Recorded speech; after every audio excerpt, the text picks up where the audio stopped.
ஒரு காலகட்டத்தில தமிழ் சினிமாவுல மிகப்பெரிய வில்லனா வலம் வந்த நடிகர் தான் நடிகர் ஆனந்தராஜ். அவர பார்த்தாலே வந்து பயம் இருக்கும். ஸ்க்ரீன் பிரசன்ஸு அந்த மனுஷங்கிட்ட அவ்வளோ சூப்பரா வந்திருக்கும். பாஷான்னு ஒரு படம் பார்த்துருப்பீங்க. அந்த பாஷா படத்தில நம்ம சூப்பர் ஸ்டார் ரஜினிகாந்துக்கு வில்லனா அந்த ஃபர்ஸ்ட் ஹாஃப்ல வந்து அவரு ஆட்டோ டிரைவரா இருப்பாரு பாருங்க. அப்ப இவர் வந்து வருவாருங்க அந்த ஏரியாக்குள்ள. ரொம்ப பிரமாதமா வந்து பண்ணியிருப்பாரு. கரண்ட் கம்பத்தில நம்ம தலைவர் ரஜினிகாந்த கட்டி அடிக்கும்போது, அந்த சீன்லாம் ரொம்ப வேற மாரி மாஸா வந்து இருக்கும். அப்பேற்பட்ட நல்ல மனுஷன். அதுக்கப்புறம் இப்ப சில காமெடி படங்கள்லலாம் வந்து நடிக்க ஆரம்பிச்சாரு. காமெடியும் வந்து பண்ண ஆரம்பிச்சாரு. வில்லனுக்கெல்லாம் வந்து விருது வாங்காத நடிகர், இப்ப காமெடிக்கு வந்து விருது வாங்க ஆரம்பிச்சாரு. ஆனா, தமிழ் சினிமாவுல ஒரு மிகப்பெரிய சாபக்கேடு. இது தமிழ் சினிமான்னு மட்டும் இல்லங்க. நான் பார்த்தது வரைக்கும் இந்திய சினிமானே வந்து வச்சுக்கங்களேன். ஸ்க்ரீன்ல வில்லனா இருக்கக்கூடியவங்க நடிகர்கள், காமெடியர்களா இருக்கக்கூடிய நடிகர்கள் நெறைய பேரு ரியல் லைஃப்ல ரொம்ப புத்திசாலியா இருக்காங்க. ரொம்ப நல்ல மனிதர்களா இருக்காங்க. அந்த ஸ்க்ரீன்ல தான் வந்து அப்படி வந்து இருக்காங்க. வில்லனா அவங்கள வந்து காட்டுறாங்க. எம்.என். நம்பியார் எடுத்துக்கங்க. புரட்சி தலைவர் எம்ஜிஆர விட பல மடங்கு ரொம்ப நல்ல மனுஷன். அவரு தங்கமானவரு. எந்த ஒரு கெட்ட பழக்கமும் வந்து இல்ல. அப்ப எம்ஜிஆருக்கு என்ன கெட்ட பழக்கம் இருந்துச்சு அப்படின்னு நீங்க கேட்கலாம். அது ஊர் உலகத்துக்கே வந்து தெரியும். ஆனா நம்பியாரு அவர்ட்ட எல்லாம் இந்த மாரி எந்த ஒரு பழக்கமுமே வந்து கிடையாதுங்க. இப்ப ஆனந்தராஜ் கிட்டத்தட்ட அதே மாரி அந்த ஒரு லிஸ்ட்ல வந்து வர்றவரு தான். சினிமாவுல பல வருஷமா வில்லன், குணச்சித்திரம், காமெடின்னு பல விதவிதமான கேரக்டர்ல நடிச்சுட்டு, இப்ப வரைக்கும் ரசிகர்கள கவர்ந்த ஒரு நடிகர் தான் ஆனந்தராஜ். அவர பார்த்தா கொடூரமான வில்லத்தனமான அந்த கேரக்டர் தான் வந்து ஞாபகத்துக்கு வரும். சிவகார்த்திகேயன் கூட ஒரு மேடையில பேசும்போது, அவர பார்த்தாலே அந்த ஆன்டிய தூக்கிட்டு போவாரு. சேம் சேம் பப்பி சேம் அப்படின்லாம் வந்து அவர வந்து கலாய்ச்சிருப்பாரு. ஆனா, ஆனந்தராஜ் தன்னோட பழக்கவழக்கங்கள பத்தி பேசும்போது, ஒரு விஷயத்த எமோஷனலா சொல்றாரு. "இங்க நல்லவனா இருக்கிறது கூட பிரச்சனை கிடையாது. ஆனா ரொம்ப நல்லவனா இருந்துட்டா பிரச்சனை தான். எனக்கு குடிக்கிற பழக்கம் வந்து இல்லங்க.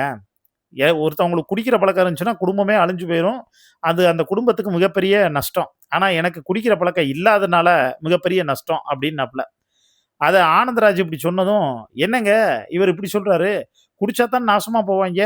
குடிக்காத இந்த மனுஷன் வந்து இப்படி சொல்றாரே. குடியால பலரோட வாழ்க்கை அழிஞ்சிருக்கு. இவர் நான் குடிக்காதனால தான் என் வாழ்க்கை அழிஞ்சிருச்சு அப்படின்னு சொல்றாரே." அப்படின்னு ஒரு மாரி அதிர்ச்சியா பார்த்தாங்க. அப்ப அந்த மனுஷன் அதுக்கான விளக்கத்த வந்து சொல்றாரு. "நான் சிகரெட் புடிக்க மாட்டேன். டீ, காஃபி குடிக்க மாட்டேன். வெத்தல பாக்கு போட மாட்டேன். குடிப்பழக்கம் வந்து கிடையாது. அதனால லாபமா, நஷ்டமான்னு வந்து கேட்டா, எனக்கு நஷ்டம் தான். ஏன்னா, சினிமா துறையில சில நேரங்கள்ல இப்படிப்பட்ட பழக்கங்களோட இருக்கக்கூடிய ஒரு குறிப்பிட்ட வட்டத்துக்குள்ள ஒரு ஆள் இருந்தா மட்டும் தான் அவங்களோட நெருக்கமாவே வந்து இருக்க முடியும். அந்த வட்டத்துக்குள்ள நான் இல்லாதப்ப சில வாய்ப்புகள் என் கைய விட்டுலாம் வந்து பார்த்தோன்னா போயிருக்குங்க. இப்ப வரைக்கும் வந்து அப்படித்தான். குடிப்பழக்கம் இல்லாதனால சினிமா துறையில சில நேரங்கள்ல நம்மள ஒதுக்கி விடுவாங்க. சேர்த்துக்க மாட்டாங்க. அப்பலாம் நம்ம இப்படியே இருந்துரலாமான்னு நெனச்சுக்கிருவேன். இன்னைக்கு பலருடைய மனநிலை வந்து மாறிடுச்சு. யார் நல்லவருங்கிறத அவங்கவங்க விருப்பத்துக்கு ஏற்ப முடிவு பண்ணிக்கிட்டாங்க. எனக்கு பிடிச்ச மாதிரி நீங்க இருந்தா நீங்க நல்லவரு. எனக்கு பிடிச்ச மாதிரி நீங்க இல்லன்னா கெட்டவரு. அவ்வளவுதான் அப்படின்னு ஆனந்தராஜ் வந்து பேசியிருந்தார். அதோட மட்டும் இல்லாம, ஒருத்தவங்க அவங்களோட குணத்த வச்சு மதிப்பிடுறத விட, நமக்கு பிடிக்கிறாரா இல்லையா அப்படிங்கிறத வச்சு தான் நல்லவங்க, கெட்டவங்கன்னு முடிவு செய்யக்கூடிய மனநிலை இன்னைக்கு வந்து அதிகரிச்சுட்டு வந்து வருது. ஆனந்தராஜ 80ஸ், 90ஸ் சினிமாவுல பார்த்த ரசிகர்களுக்கு முதல்ல நினைவுக்கு வர்றது அவருடைய வில்லத்தனமான கேரக்டர் தான். இன்னும் குறிப்பா சொல்லணும்னா, பாஷா, அந்த சூரியவம்சம் படத்துல அந்த மரகத சண்டெல்லாம் வந்து போட்டு கலக்குன அந்த சீன்ஸு, இது மாரி அவருடைய படங்கள், அவருடைய நடிப்பு தனி கவனத்த பெற்றிருக்கு அப்டின்னே வந்து சொல்லலாம்.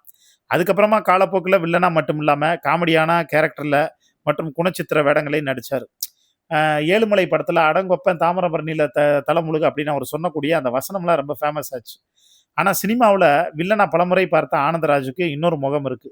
இப்போதெல்லாம் ஒரு சிலர் சின்ன சின்ன உதவி செஞ்சா கூட அத ஒரு வீடியோவா வெளியிட்டு வர்றாங்க. ஆனா ஆனந்தராஜ் ஆரம்பத்துல இருந்தே தன்னோட பிறந்த நாளு, கல்யாண நாளு, தாம் பிள்ளைங்களோட பிறந்த நாளு இது எல்லாத்துக்குமே ஆதரவற்றோர் முதியோர் இல்லத்துக்கு போயி, தன்னால முடிஞ்ச அளவு பல உதவிகள செஞ்சுட்டு வர்றாங்க. ஆனா அத பத்தி எல்லாம் அவர் வெளியில காட்டிக்கிட்டதே வந்து கிடையாது. அதனாலேயே அவர ரசிகர்கள் பாராட்டிட்டு வந்து வர்றாங்க. சினிமாவுல ஹீரோவா பார்க்கக்கூடிய நடிகர்கள் நிஜ வாழ்க்கையில அப்படி இருக்கிறார்களான்னு கேட்டா, அது சந்தேகம். ஏன்னா பல பேர் வில்லனா இருக்காங்க. ஆனா சினிமாவுல வில்லத்தனம் செஞ்சுட்டு இருக்கக்கூடியவங்க பல பேரு நிஜ வாழ்க்கையில ஹீரோவையே மிஞ்சிடுவாங்கங்கிறது தான் நிதர்சனமான வந்து உண்ம. அதுக்காகவே நம்ம ஆனந்தராஜ் சார பாராட்டலாம். இத பத்தி உங்களுக்கு தோணக்கூடிய கருத்துக்கள மறக்காம கீழ இருக்கக்கூடிய கமெண்ட் பாக்ஸ்ல மென்ஷன் பண்ணுங்க.